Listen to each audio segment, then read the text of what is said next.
This podcast is a part of the PodMania Podcasting Network. Check out podmania.co.uk to check out more of our great podcasts, features, reviews, match ratings and previews spanning the crazy and diverse world of professional wrestling. Hello, my name is Simon Miller from What Culture Wrestling, and you are listening to the PodMania Pro Wrestling Podcast, and you better keep listening to it. Why? Here's why. You're listening to the PodMania Pro Wrestling Podcast, a sample of the best pro wrestling podcasts we can produce on our tiny budget. Check us out on Apple Podcasts, Podcast Addict, CastBox, and all other podcast platforms. If it's wrestling you want, check out more of our great content at podmania.co.uk. Let's do this.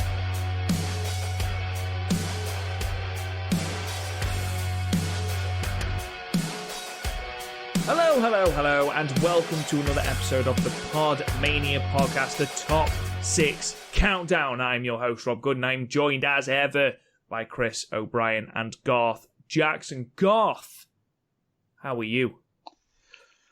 Very good, yes. Looking forward to talking some TNA. Your favourite promotion in the entire world. Tits and ass. I don't know what was weirder, you saying that or the voice you said it in. Tits and ass. It's always weird when Garth stoops down to like our level, Rob. It's like when your uncle at Christmas joins in on the dirty jokes. It is, yeah. And then everyone goes silent and looks at him and goes, "That's gross." Yeah, no, suddenly like the dirty jokes aren't funny anymore. Chris, he says with hesitancy in his voice, how are you? The same as I was about an hour ago when you last asked me, Rob. Ruin kayfabe, dude. Like, I mean, like... Yeah. That'll do. I'll take it. Right, okay, before Chris comes up with some ridiculous monologue. Today, we are going to do a podcast that legitimately has been probably a year in the making. We've actually, me and Garth have recorded this before, but then the file corrupted. We're talking about our top 6 TNA talents, and it's an interesting dynamic between the three of us because Garth, you watched a lot of this, live because you were a big TNA mark, more so than the WWE, to the point where you missed the Attitude Era. Never forget that, guys. Garth missed the Attitude Era. That wasn't because of TNA. That was due to alcohol intake. Oh yeah, I know the things aren't directly linked, but it, I mean, like, I managed to keep up with wrestling despite my alcohol intake. There was no such thing as on demand back then, boy. Let me tell you, boy. Well, just brandishing a shotgun for some reason. I don't even know where he got it. Chris, you're not a massive fan of TNA, are you? Well, that's the thing. TNA at a point was my favourite wrestling in the world, and then I discovered good wrestling, and then it's no, that's right. Because when I got into TNA, to be fair, I watched TNA about as much as I watched WWE back in the day because it was on Challenge, and Challenge was on Freesat rather. Like if you had a Skybox, you could just get Challenge, don't need to pay for it, and we didn't have Sky, so I couldn't watch WWE, but I could watch TNA every week, which sort of helped inform my enjoyment of wrestling, but then also there's a lot of shit. Like people were saying, my peak TNA watching years started in the Hulk Hogan era, which is definitely like the Hulk Hogan era, and like the 2 years afterwards are definitely the worst of TNA. There's good aspects like Bully Ray and stuff like that, but then you have Jeff Hardy. 2011 Jeff Hardy is lowest point Jeff Hardy, I think. It's not enjoyable watching. I didn't actually watch any TNA at all until it was Impact, and the only reason that I knew about TNA wrestlers was because of lists from things like What Culture and things like that. Didn't even know it existed. And then obviously we watched quite a few Impacts to become, to review them alongside Ring of Honor. And then I delved a little bit more into retro reviews because Garth made me watch Destination X 2012 and Slammiversary 2006. So, why 2012? Why start them on 2012? Styles versus Daniels. Oh. There you go. There's some weird stuff with Charles versus Daniels. There's one way Daniel tried to stab him with a screwdriver. Mm-hmm. Did I dream that one? I feel like I dreamt that one. That was a brawl I had. Oh, so it was an actual... Okay, continue. So anyway, what we're going to try and do is we are going to come up with our, and again, that is very important in these countdowns, our top 6 TNA/Impact/Global Force Wrestling /Anthem Impact /whatever the fuck they're called by the time this podcast comes out, talents in an order that we've put them in. This might not be your order. This might not be, you might think, how the fuck have you not included Fowler Bar on this list? This isn't even my... basically what we do to get top 10s is we all put a top 10 and then Rob orders me to allocate them in a point system. And then we discuss the list from there, essentially.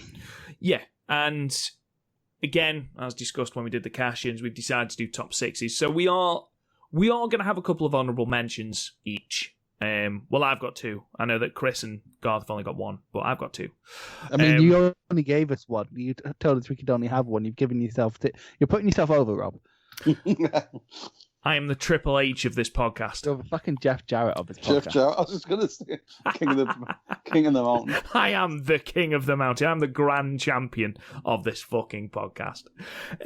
Let's delve straight in then. So, do you want to start with honourable mentions, or do you want to do honourable mentions before we get to number 1? Why don't we intersperse honourable mentions? Because that confuses the list, Chris. I mean, rude, but okay. Bobby Roode. Hey, fuck, he's not even number. Fuck, he's too far up the list. About to be a good segue. Fuck you, Rob. Let's start then. Let's go on to number 6. And instantly, with number 6 on the list, we have cheated. Because we put a tag team there. About yo damn luck. So yeah, number 6, Beer Money. There are many, many reasons that these two men are on the list. Just to list some of their accolades, Bobby Roode is a one-time world champion. He won the Bound for Glory series in 2011. James Storm is a former TNA world champion. They're a record-tying 5-time TNA tag team champions. They won the TNA Tag Team Championship series in 2010.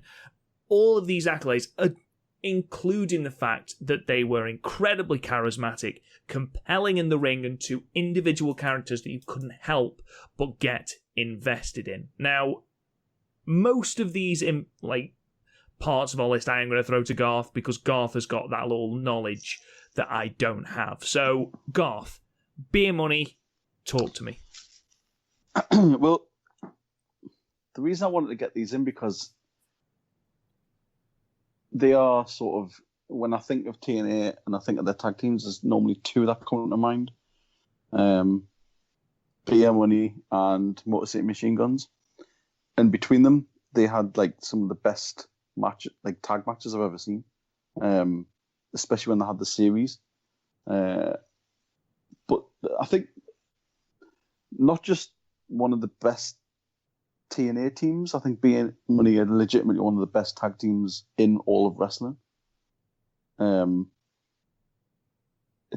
it's when you talk about the best of X, it's always WWE or some Japanese wrestlers, but rarely sort of TNA types until now, when they're all starting to sort of break out in other companies. But Beer Money was so perfect at the perfect time when WWE were doing nothing at all with tag teams. These guys were sort of headlining weekly shows and their matches again with Kazarian and Daniels, all the other sort of teams that were running. I mean, they even had sort of matches with Generation Me, who obviously would go on to become the Young Bucks. But there were 2 quite different types of wrestlers, but it was the perfect mix. I mean, you had James Storm, which was just like a brawler, he was like this character. He was like a sort of bar fighter who could do a pretty sweet super kick. And then you had Bobby Roode, who still to this day, for some reason, whenever I watch him, I always think Kurt Hennig, Mr. Perfect. That stature, the way he hits the moves, he even did a few of the moves that Perfect used to do. And they're one of the few examples of a team splitting up and both guys being main eventers.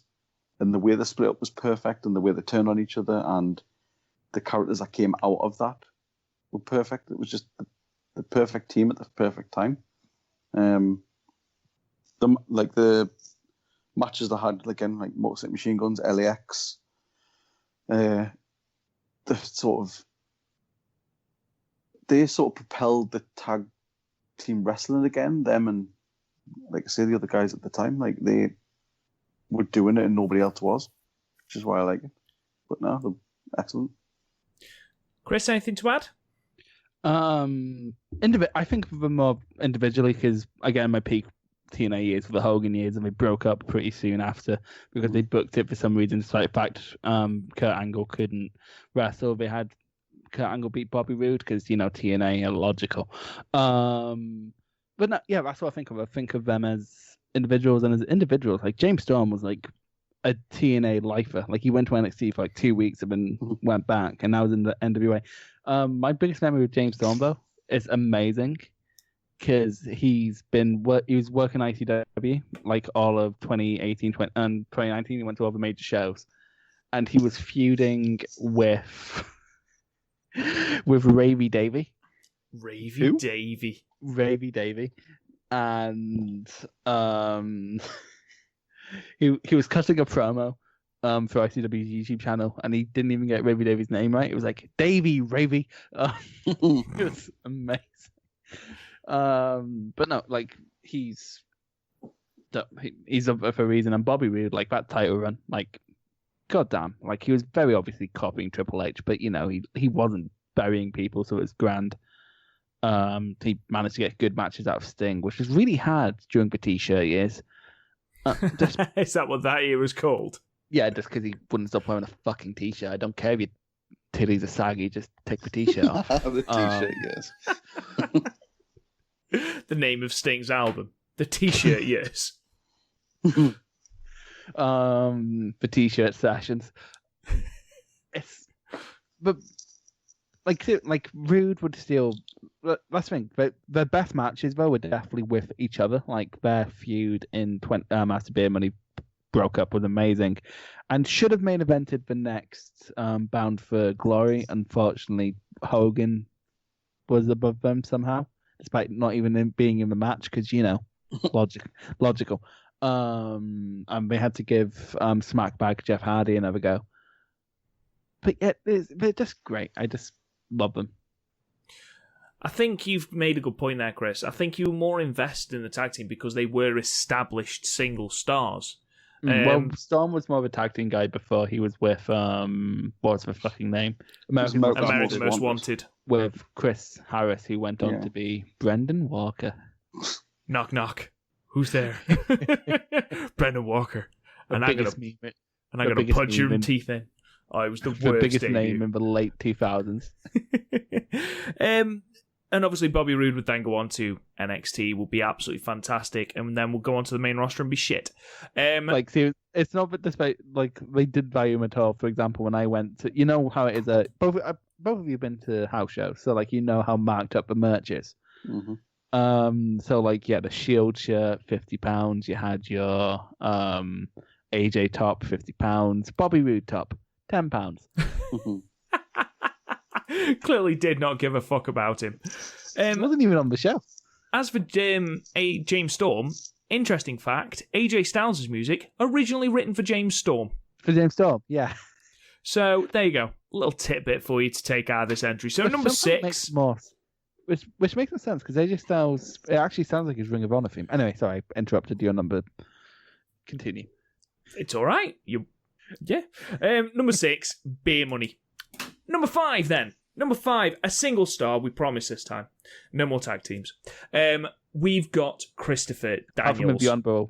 Apart from honourable mentions. We've got Christopher Daniels. One of the first names I knew when it came to TNA and Impact, and someone who just consistently put on absolute bangers, whether it was as a tag team or whether it was a single star. This man could be counted on, whether it be him or as Curry Man. He was fucking outstanding. Some of his accolades: he was a 4-time TNA X Division champion, a 2-time TNA World Tag Team champion with Kazarian.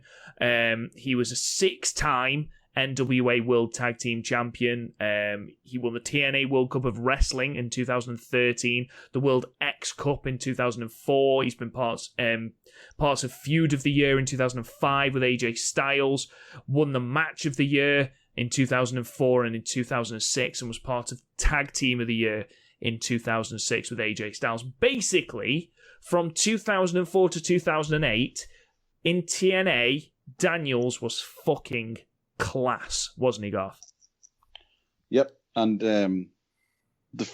like you mentioned, that feud that he had with Styles was still one of the best, like, to this day, like, because of the back and forth and the fact that it was like a long-term like a story, because it kept like weaving in and out of other stories. They would have a bit of a feud, then they would sort of stop for a bit, then one of them would screw the other one over. It's the Bret HBK of TNA. Exactly. But nobody got properly screwed. Yeah, and there were better matches. Debatable. It's not. But the thing with Daniels is he's always managed to keep up with the changes.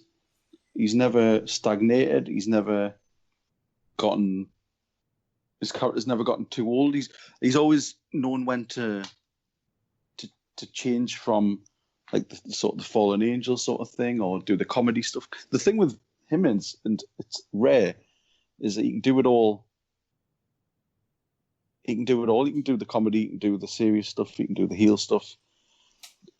I think what makes that more impressive with Daniels is you look at someone like Chris Jericho, who, he reinvents himself a lot, but that's become part of his persona, whereas Chris Daniels just naturally did it. Mm-hmm, that's it. And when he teamed up the first time with Kazarian, and then became the Addiction, they were literally like just so charismatic and funny. What would we call Bad Influence in TNA? Bad Influence, sorry, aye. And when they were doing the tribute nights, they're just fantastic. Where they would come out dressed as LOD, or they would come out dressed as the different versions of Sting. To be fair, the amount of times people dressed up as different versions of Sting in TNA, I think people just having it, like Anderson did it. Sting dressed up as Sting at one point. It's hard to explain. The thing is with him, he's had great matches with the Edge, as you say, but he's also had really good matches with the Angle. He had Joe. He had a really good feud with Christian, I was going to say, and Black Machismo, Jay Lethal. Had some really good matches with him. And then obviously you've got Curryman, who was just fucking bonkers, but brilliant. Former IWGP was also Junior Heavyweight Champion, Curryman. And he also stood in as Suicide a couple of times as well. Yeah, it's super weird when it was Suicide though, because like they were trying to play it off like it wasn't Christopher Daniels, and he has a very distinctive shape, just like very distinctive.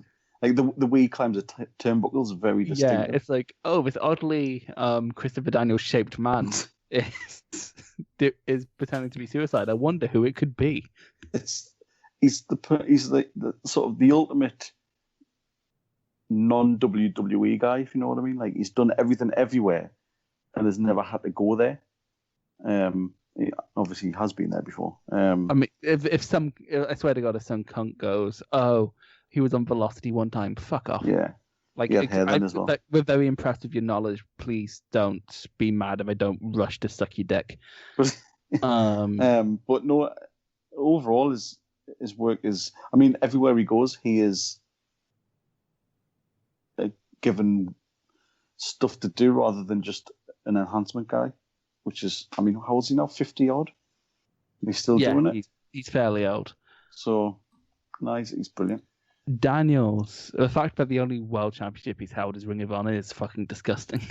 Must admit, when I was doing research for the podcast and I realised he hadn't been TNA World Champion was baffling. And he's 50 exactly, by the way. He'd never really had any feuds for the championship. It's weird. No, he was in triple threats for the world title, like in 2009 when AJ was champion. But it was mostly X Division. Mm-hmm. Which, don't get me wrong, he fit in there, but you look at what he got apple teenies over. Yeah, that's so good. Like I'm pretty sure once using an apple teeny to win a ladder match. Yeah, and he had that glove where the middle finger was cut out. Oh my god, that was the best thing. It was, and like I remember he was on like when 2K14 came out, he was on IGN, and they're like, right, we're going to download Christopher Daniels, and he was talking about it, and he was like, oh shit, he got the glove right. I'm so happy he got the glove. It's just you list all the stuff this man can do, and it's he can do it all. Like, and he's one of these people copy like that. Split leg Asai moonsault that Sami Zayn stole that, like loads of people stole that, and like it's split like he's like someone I know that Rob has in his honorable mentions, because it's the only honorable mention on the notes that he's actually did notes for. But like he is such a fundamental. He doesn't have an overly exciting moveset other than like the moonsaults, but like, he doesn't need to because he has such a grasp on psychology. He's captivating. He's one of those people. He's one of those people that would garner respect anywhere he went, but not demand it. Yeah, that's the thing. It's this sort of like, oh, you're one of the best in the locker room. Okay. Yeah, absolutely. Just absolutely amazing. And on top of this, when he was Curryman, his finisher was called the Spice Rack, which, I'm sorry, if nothing else gets you on this list, having that sort of pun as your finisher is absolutely amazing. Do you hear that, Bailey? That's good wordplay. Not the Bailey to fucking belly. When I make a teeth joke about Britt Baker, suddenly puns aren't funny. Okay, I see. That's the way this is. So Christopher Daniels, number 5. Moving on to number 4 then, and we have Gail Kim. Obviously, she was the TNA Women's Champion, for God's sake. TNA Hall of Famer, record-setting 7-time Impact Knockouts champion, who was cut from WWE in 2004 due to cost-cutting measures. What? Okay. Now, also, she eliminated herself from a battle royal because she didn't respect the WWE Women's Division. That's my favourite story. Well, to be perfectly honest, when you look at Impact, the two things that they did better than WWE for so long was the X Division and the Women's Division. And two huge integral cogs in that Women's Division were Gail Kim and Awesome Kong. And their feud and the matches they had laid the path for TNA to have this Women's Division. And Gail Kim was a huge part of that. She was a trendsetter in that division, because at the time it was still very much, how do you look in a bikini? Can you get your thong out? And it was, obviously she didn't want that, which who would? What kind of woman would want that? And it showed our integrity. It showed our integrity for leaving the WWE where she was safe to go somewhere because she wanted to wrestle. Exactly.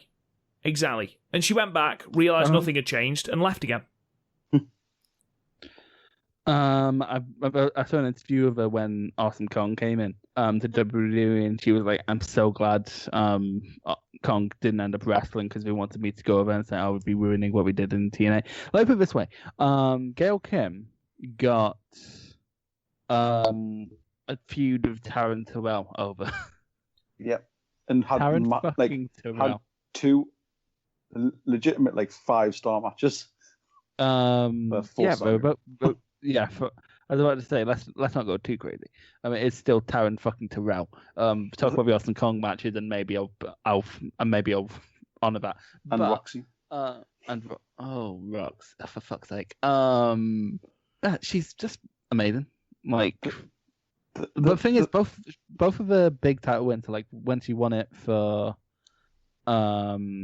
the first time, and then won it on her supposed time, and then she came back to go against Tessa, which was still a pretty fucking great match.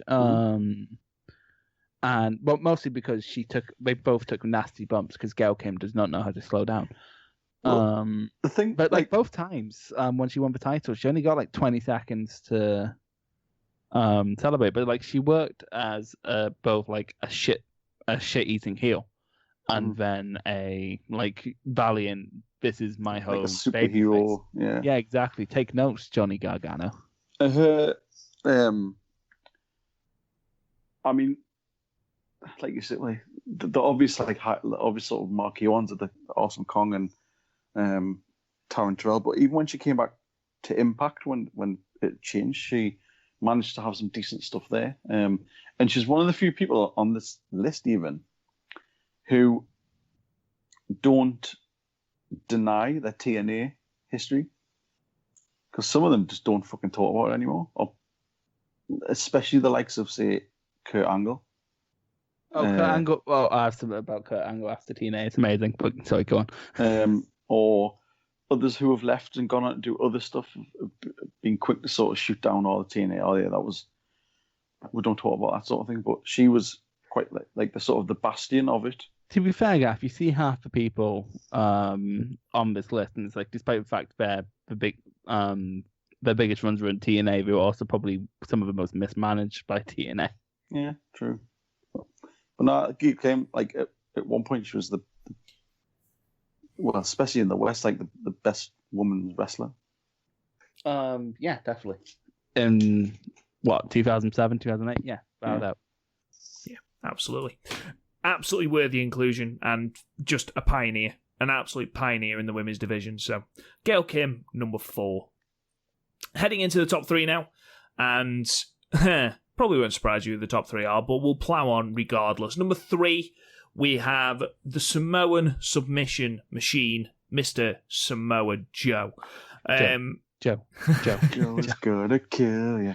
See, now when I think of Joe, in Simpsons when Homer can't drink and he's just there going Mo. Yeah. Mo. I just think of Joe. It's like Joe. Joe. Joe.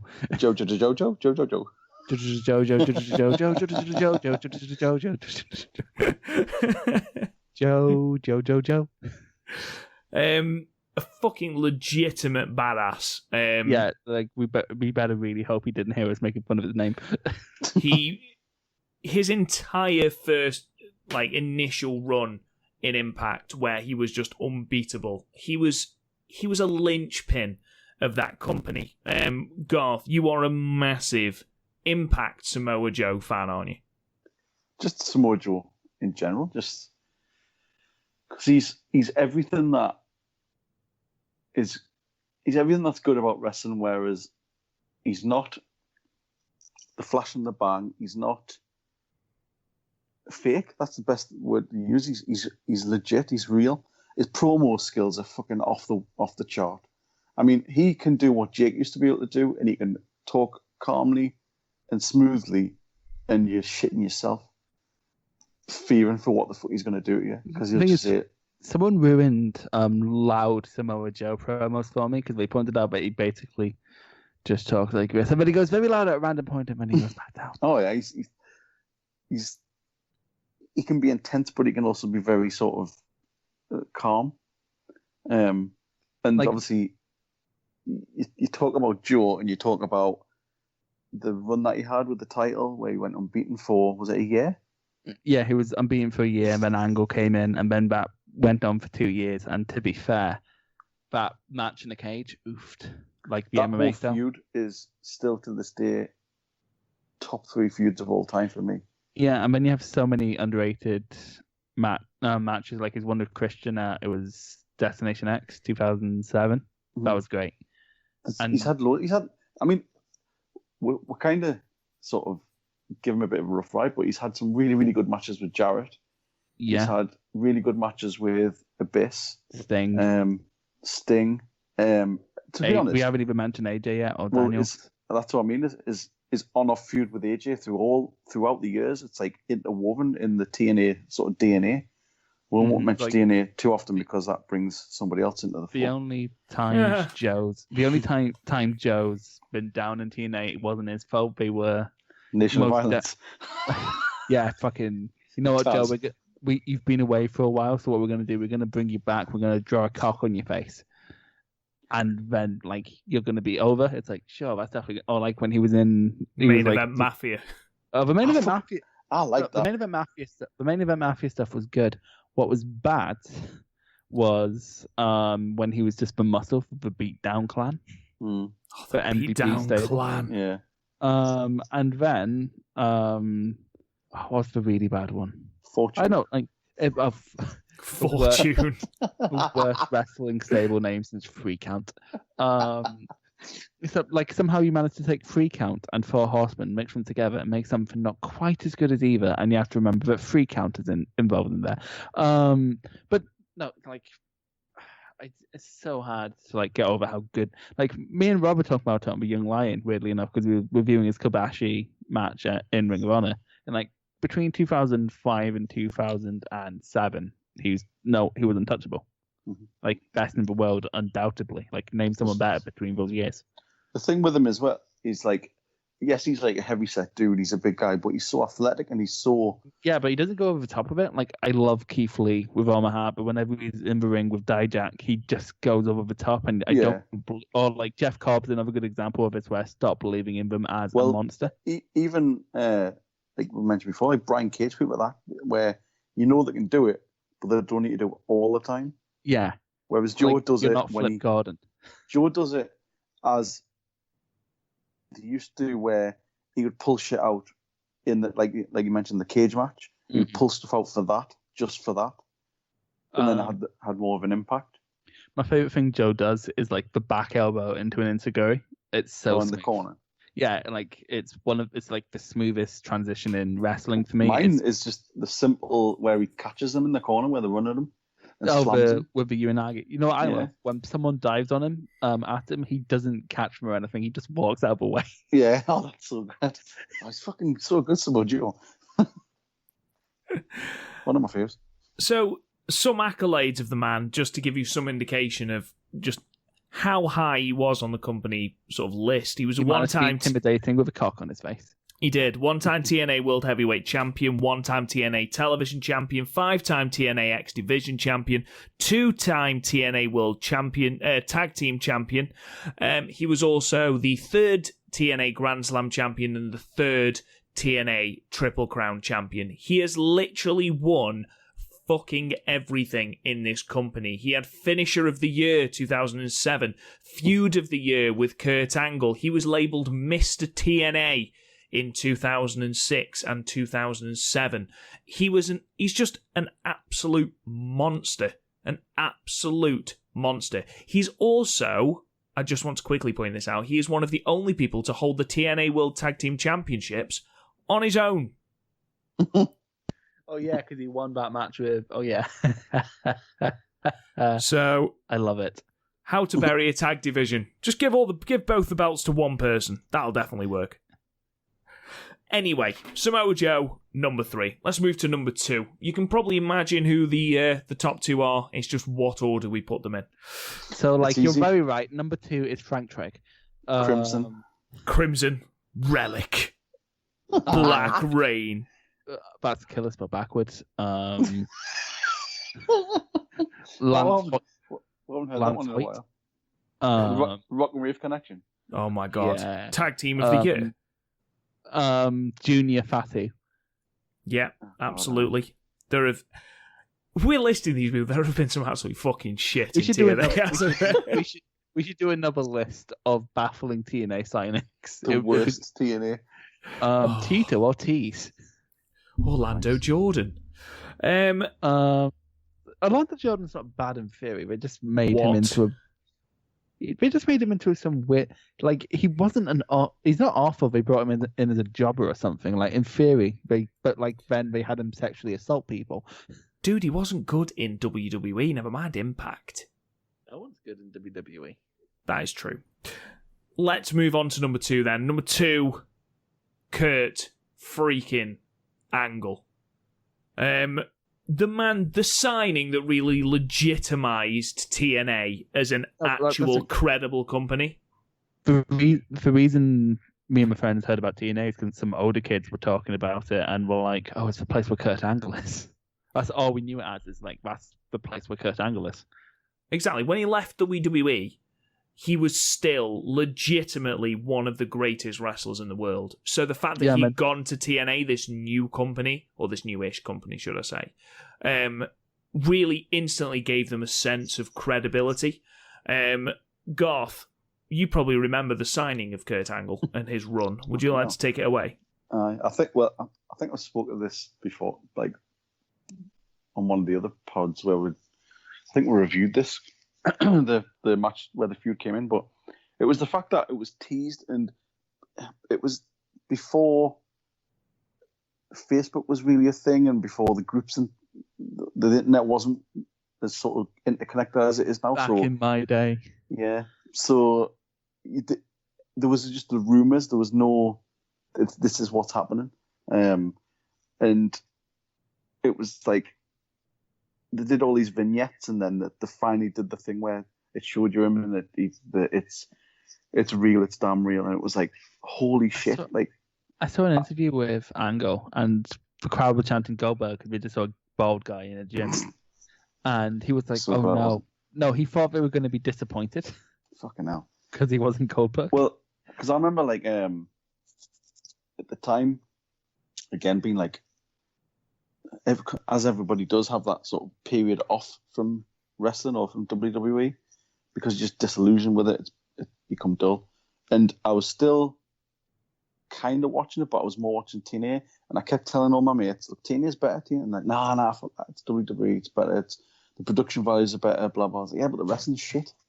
The TNA is legitimately better wrestling, and it's like, no. And then I was like, Kurt Angle's there now, and I'm like, what?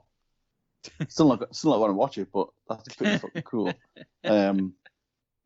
Basically, you and never me and Rob talk about New Japan. It's like, cool. I'm still not that's what it is. But I'll never forget, like, watching it, and where he comes down to the ring, the crowd, the pop was fucking unreal. Does this thing, Joe comes out, and then just sticks the fucking nut on, and that was immediate. Because normally in this sort of instance where like a legend comes in, because he was a legend at that time, even though he'd only been doing it for a short period. Somebody comes in and they sort of massage the ego of that guy, and they're like, "Oh, well, we'll set up this match."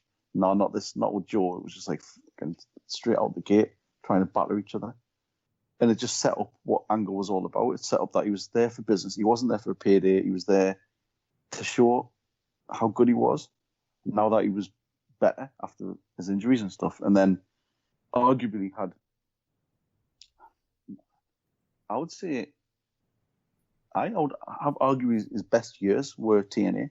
He did have, obviously, his marquee matches in WWE. TNA Angle hit different, like very different. That's what I mean. He was doing stuff that... He had good matches with Ken fucking Anderson. Well, that's what I mean. It was Angle doing Angle rather than WWE. It's Angle going, well, I'm on so many painkillers that I'm not quite sure I can feel my neck, so here's what I'm going to do. I'm going to backflip off of this cage. Fuck hell. But it's like... And if you can catch me, that's fine. But if not, that's fine too. It's the Jarrett match. But he just had so many good matches, obviously, because he could pull anyone to a good match. Obviously, his feud with Joe, he had stuff with AJ, Jarrett, which the story with Jarrett was so good because it was steeped in like reality. The fact that Jarrett took his fucking wife, and then they brought his fucking kids into it, little Cody. And it got quite sort of nasty, but it made intriguing sort of TV. He had good matches with Sting. He had a really good feud with Nigel McGuinness at the time. Those matches are so good. Especially I'm sure there was a submission match. There was a 3 stages How match. That was amazing. But yeah, and then just a bona fide, like full on, just legend of that. To be able to do it in 2 different companies at that level. I mean, everybody knew his credentials going in, and then I think everybody was surprised that he produced what he produced. So it was just amazing. It was such a good time to watch TNA.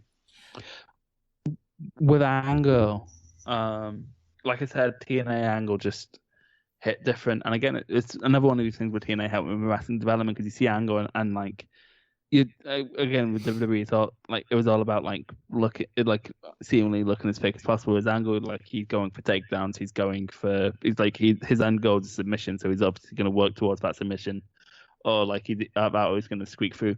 But my favorite thing about Angle is even in TNA, he's like the biggest badass in the world, but he'd still very occasionally go back into comedy.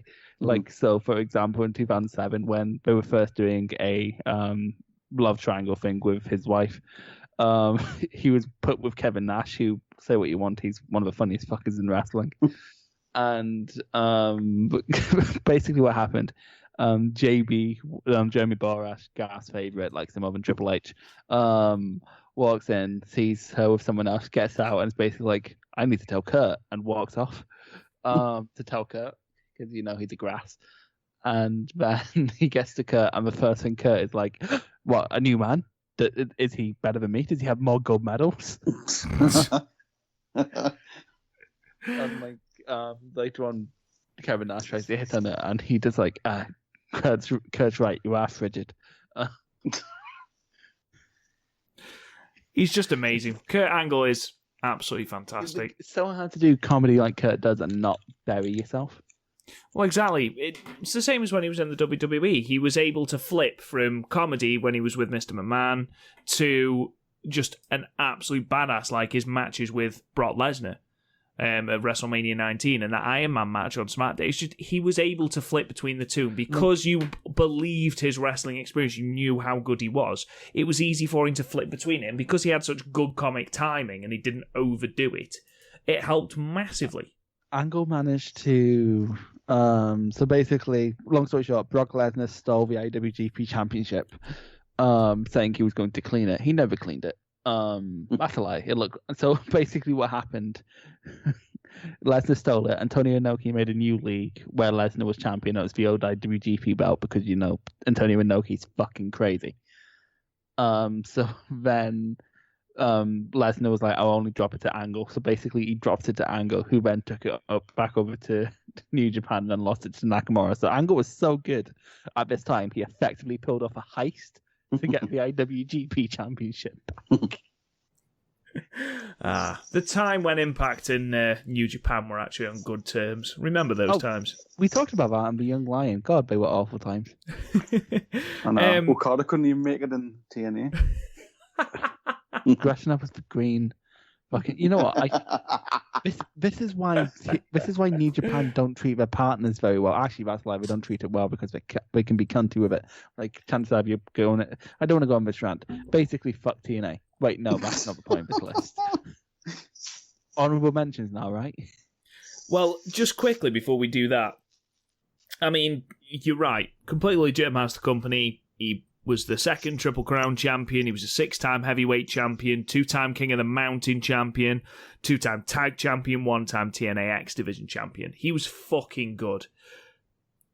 Obviously, he was struggling with health issues, especially regarding his neck, and that's especially near the end. He spent a lot of time out near the end.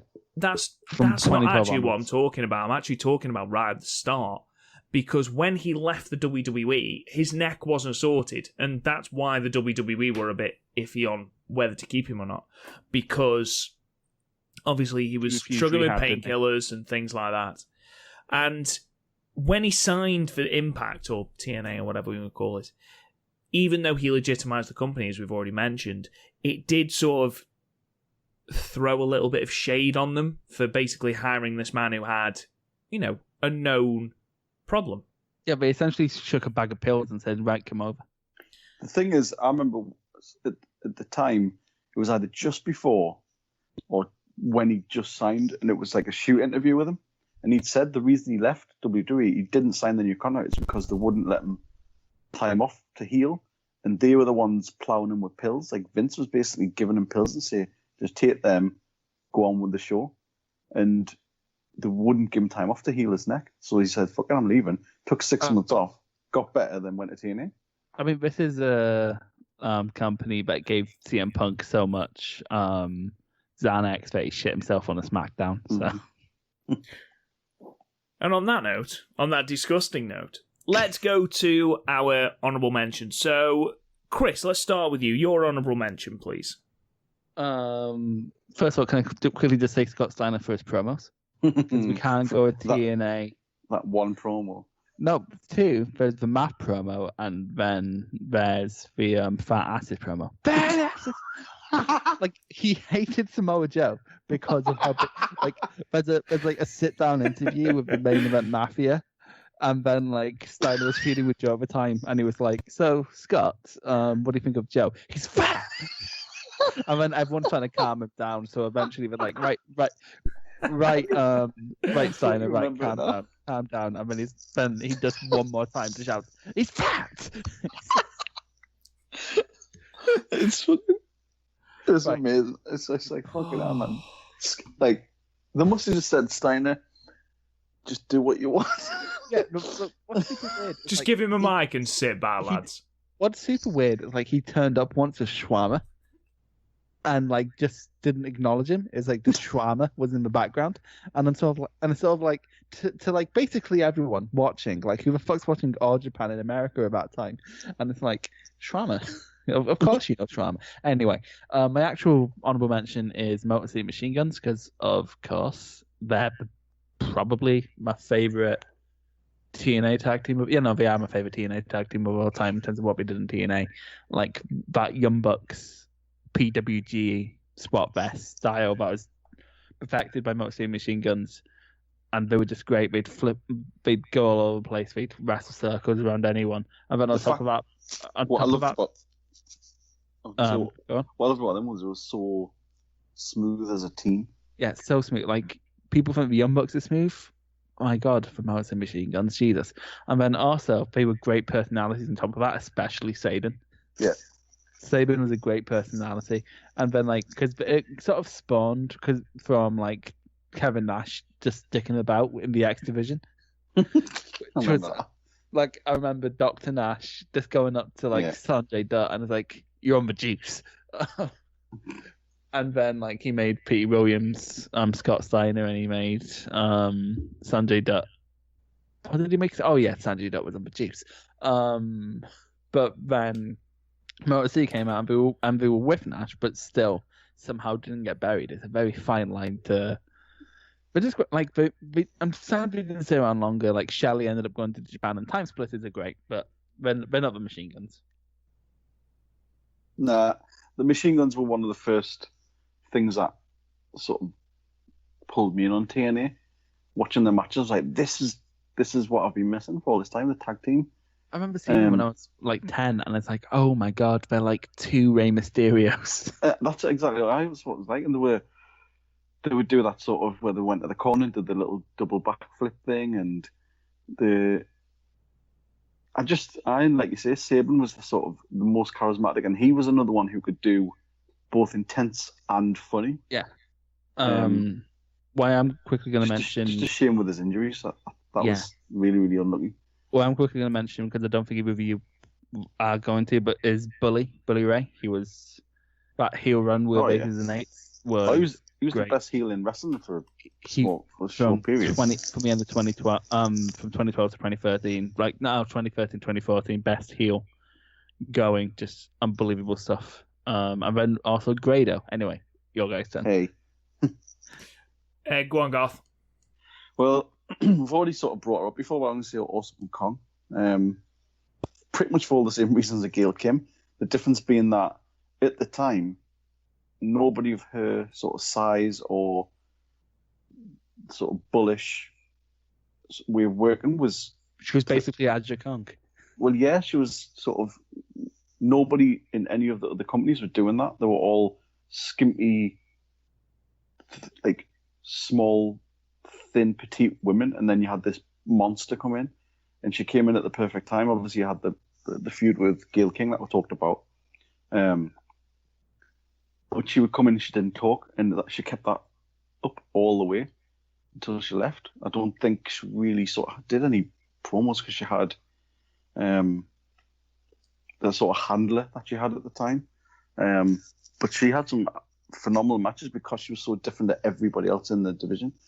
And then she did obviously she went to WWE and things didn't work out. But for the time with TNA, she was just, her and Gail Kim were just the perfect foils. Yeah, Awesome Kong, amazing. I think we'd be remiss to not mention Jeff Jarrett, considering the bloke basically built the company with his dad. Yeah, it's super weird that he basically built a company around the fact that he wants to be Hulk Hogan.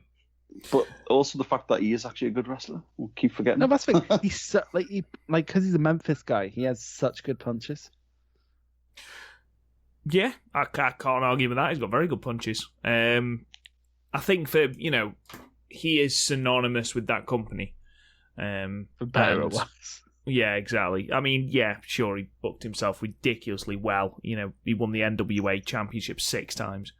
But, he created a match called King of the Mountain just so he could win it. And so he can have the nickname King of the Mountain. King of the Mountain, and exactly. Then he came back and in 2015 with an invading force of GFW. He turned TNA into GFW and made himself win a King of the Mountain match just so he could say he was King of the Mountain again. Yeah. So, yeah, just for, basically creating the company, being its first real figurehead, I suppose, Jeff Jarrett gets an honourable mention. But my main honourable mention is potentially quite controversial. He's Austin Aries. You spoke too fast. I was going to say Frank Trigg again. But because obviously his last run with Impact ended fairly contentiously, people often forget just how fucking good he was. Yeah. His accolades literally list an entire page. He was fucking great. That feud with Bobby Roode in 2012, it was him that came up with the option C for the X Division Championship. He was a fantastic wrestler. He really was so good even when he wasn't trying, like in 2015 when he was about to leave, and it's like, and then it's weird though, because I think it was it was Jim Cornette who described him as a professional malcontent. Because apparently in Ring of Honor all he'd do is complain because he wasn't champion anymore. And then when we were like, right, this is how you're booking, he's like, nah, I'm just going to manage All Night Express. And then, apparently, he got suspended from TNA for, to be fair, his first run in TNA is Austin Starr. When he got released that first time, it's because they wanted to fly him out for a photo shoot and then not pay him. And it's sort of like, either do it on a day where you've booked me or pay me for that date. And that's not unreasonable. And then he also got in trouble because after TNA cut it off with Ring of Honor, he was wearing a Ring of Honor shirt at a signing event. Brilliant. But yeah, his last run, that was that Moose match, that was great. With him, he's one of those few people that, like Punk, can tread the very thin line between shoot and the work. Mm-hmm. Oh, actually, I remember when he won the TNA Championship back in 2012. CM Punk was like, "Oh, I'm actually interested in watching TNA now because he's so good." The fact that he can pull off that brainbuster on most people is unbelievable as well. It's such a beautiful brain. That's the thing with Daniel Bryan actually cited him as this. He has basically 2 flashy moves: a brainbuster and a and the 450. And the rest of it is just fundamentals down to a T, and it's very hard to do. Basically, the only other people who really have that I can think of off the top of my head, in this generation, so not counting your Bret Harts or what have you, in this sort of generation where it's all spotty, all that stuff is very easily lost, is Walter and Daniel Bryan. That's basically Zack Sabre maybe, but he's more flashy. Mm-hmm. Should we get to number 1? I mean, just quickly before we do that, I just want to point out that Austin Aries is both a TNA Triple Crown champion and a Grand Slam champion, and isn't on that list. And I think that's more testament to his attitude and his backstage shenanigans than his in-ring work. That's the thing, he never had, after, every time he'd stop a big run, he'd fall down the card because we wouldn't want to book him. So, as opposed to, everyone else on this list, when they stopped a big run, they'd still be doing something, whereas Aries wouldn't have anything. Yeah. Number 1, then. Unsurprising to... Get ready to fly! Absolutely everyone is AJ Styles. Tomko. Oh, Tomko. Fucking waste of space. Oh, wow. Rude. Just rude. AJ Styles. Garth, Yeah. wax lyrical, buddy. I don't think there's much you can say. He is one of the greatest of all time. Would I be missing saying that? He made my top 10. He is fundamentally, at the time, the most exciting thing I'd seen in fucking years when I first saw what he was doing. And the matches that he did with the X Division was the most exciting thing I'd seen at the time for a long time. His stuff with Daniels, the chemistry there was fucking unbelievable. And I think the only thing that's ever let him down, and it's a well-cited thing, is his promo was never great, but it was passable. But then it would get in a match time and it was like, you forget it all because his matches were so good. His X Division matches always seemed to be, although he held the championships and he had good matches at there, it felt like the X Division was always his realm, more so than the sort of heavyweight championship side of it. I always preferred his matches with like Daniels and like Joe and the people on that, rather than like, although he had good matches with Sting and especially Christian, like really good run with Christian. His X Division stuff was the stuff that really sort of attracted us to him. And I think now everybody's seeing, because not a lot of people watched him in TNA. I mean, obviously people did, but now that he's in WWE and he's doing half of what he was doing in TNA, that actually people have seen what a fucking talent this guy is, and that he definitely is one of the best of all time. Just, pardon the pun, like a phenomenal worker and just amazing. With Daniel, with AJ rather, it's super. Like, he's another one who in TNA managed to reinvent himself and sort of chameleon himself into any role. Like, he was like the big champion hero, and then like with Christian, he was like this comedy geek. Mm-hmm. Like, Christian would be like, "Oh, tell me what I'm going to do, AJ. You're going to beat him." "Yeah, that's right, AJ." And he'd be like, "Yes." Like, it's weird. Like, he used to mark out in the ring over how great he is, and then like in that run in 2013 against Bully Ray, where he went away, became like Dark Eight, basically Sting, but like with a more satisfying ending, like emo version. Yeah. And then Sting is already incredible. He's the Crow, for fuck's sake. Anyway, I haven't seen the Crow though. Is the Crow any good? It's good. Okay. But yeah, like my favorite, I think what most stands out to show the sort of quality of AJ is the fact that the Elevation X match he had with Rhino is actually really good. Rhino. Little baby Rhino. No, but it's not just that. Two things with Rhino. One, he, instead of getting just a new singlet, he just took his existing singlet and cut the Y into an I. So the I looked really weird. And then also, the Elevation X match, for those who don't remember, was like, it was at the Destination X pay-per-view. I think it must have been. It was, with like it's a scaffold match, basically. Yeah.